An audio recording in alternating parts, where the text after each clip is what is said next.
সংক্ষিপ্তভাবে আমার বক্তব্যটি শেষ করব। প্রথমত উল্লেখ করতে চাই 1997 সালে জাতিসংঘ নদী মিশন বা নদী শাসন যে একটা সনদ ছিল, সেই সনদে বিশ্বের প্রতিটি দেশ স্বাক্ষর করেছিল এবং যৌথ স্বাক্ষর ছিল বাংলাদেশ এবং ভারতের, যেখানে কিভাবে নদী অনুশাসন হবে, পানি প্রবাহ হবে কিংবা বাঁধ নির্মাণ করা হবে, এই বিষয়গুলো স্পষ্ট ছিল। বাংলাদেশের সাথে ভারতের 54টি আপনার নদীর একটা কেন্দ্রবিন্দু রয়েছে। আপনার এর মধ্যে 34টি নদী প্রবাহে বাদ দিয়েছে, 54টি বাদ দিয়েছে ভারত, যা তাদের অনুকূলে। অর্থাৎ জাতিসংঘের যে নদী শাসন কনভেনশন ছিল, সেই স্বাক্ষরিত অনুসারে দুইটি দেশেরই সমানভাবে পানি প্রবাহের নিয়ম থাকবে, অর্থাৎ পানি প্রবাহ বন্টন সমান থাকবে। কিন্তু ভারত যে বাঁধগুলো দিয়েছে তাদের অনুকূল চিন্তাভাবনা করে তারা বাঁধগুলো দিয়েছে, যে কারণে আপনারা দেখতে পাবেন যখন বর্ষাকাল তখন তাদের যে পানিগুলো ইচ্ছে মতো তারা পানিগুলো বাঁধগুলো খুলে দেয়, এতে করে বাংলাদেশে মানে প্রকট আকারে বন্যা ধারণ করে। প্রত্যেক কয়েকটি জেলা কিন্তু আপনার ভেসে যায়। আবার যখন বাংলাদেশে পানির প্রয়োজন হয় তখন তারা বাঁধগুলো বন্ধ করে দেয়। কিন্তু দরকার ছিল নিয়ম, মানে স্বাক্ষর অনুসারে দরকার ছিল যে আপনার সমান বন্টন, অর্থাৎ অন্য দেশে যাতে ক্ষতি না হয়, সমান প্রক্রিয়া চলা। কিন্তু আমরা দেখছি যে ভারত বরাবরই শুষ্ক মৌসুমে তারা পানি কিন্তু স্টপ করে দেয়, এতে করে বাংলাদেশের কৃষকরা সে পরিমাণ পানি পায় না। আমি 2-3টা পয়েন্ট দিয়ে শেষ করব। নাম্বার ওয়ান পয়েন্ট হচ্ছে যে আমরা জানি না বিগত সরকার যে নদী শাসন কমিশন ছিল, এই কমিশন ভারতের নদী শাসন কমিশনের সাথে কি স্বাক্ষর করেছে, কি চুক্তি করেছে। আমরা জানি যে স্বাক্ষরগুলো বা যে চুক্তিগুলো হয়েছে সবগুলো ভারতের অনুকূলে ছিল, বাংলাদেশের প্রতিকূলে ছিল।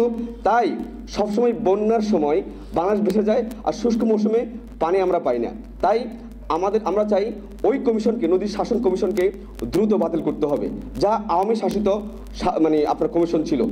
আমি এটা মনে করছি এটা খুবই দ্রুত দরকার, এটা না হলে কিন্তু এই সমস্যার সমাধান হবে না।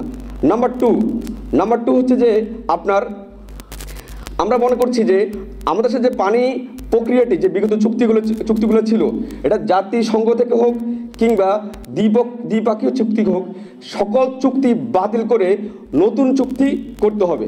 কারণ নতুন চুক্তির মধ্যে কি আমরা বুঝতে পারবো যে আসলে ওরা কি চুক্তি করছে। বিগত চুক্তিগুলো আমরা কখনোই জানতাম না, দেশবাসী জানতো না। অতএব এগুলো গোপনীয় চুক্তি ছিল, ভারতের অনুকূলীয় চুক্তি ছিল। অতএব বর্তমান চুক্তি হতে হবে জনবান্ধব চুক্তি, দুই দেশের সমতা চুক্তি, যাতে করে জাতিসংঘের স্বাক্ষরিত সেই যে অঙ্গীকারবদ্ধ সেটাও ঠিক থাকে।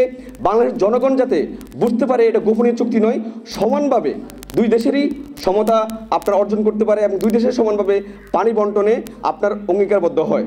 অতএব নাম্বার 3 অত্যন্ত গুরুত্বপূর্ণ। আমরা দেখেছি যে আমাদের এই দেশের যারা শাসক আসে তারা তাদের সুবিধার্থে ক্ষমতা থাকার জন্য, ঠিক শেখ হাসিনার মতো ঠিক অনেক সরকারিগণ ছিল যারা ক্ষমতা থাকার জন্য ভারতের সাথে অন্ধ চুক্তি করে, গোপন চুক্তি করে।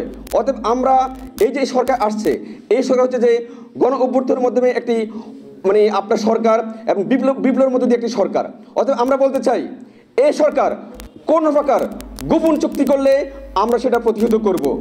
আমাদের স্পষ্ট বক্তব্য, জনগণের আপনাদের ক্ষমতায় বসিয়েছে, জনগণের কথা শুনতে হবে।